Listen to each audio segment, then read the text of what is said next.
বুকে কান্না লুকিয়ে থাকে, আমার চোখের কোণে নোরা ছবি আঁকে, আমার গল্প শুনে হয় আলোকিত উৎসব, গল্প শেষে আমি আবারের মতো নীরব, নিজেকে ঢেলে আমি কত সুখ দিলাম, ওদের না কত সুন্দর,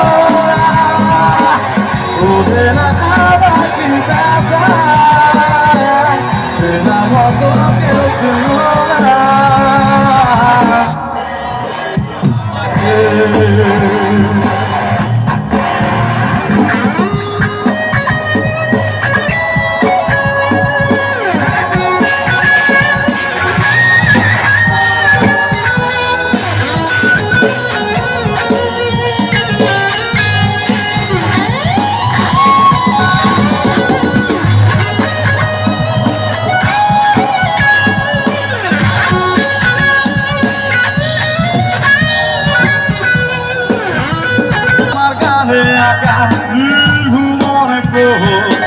আমার ছেড়ে থাকি শরীরের শহর, ডাকার কথা জাগে ডাকেনি কেউ কাছে, নিঃসঙ্গ হয়ে আমি পুরো জীবনে আছে আমার মাঝে।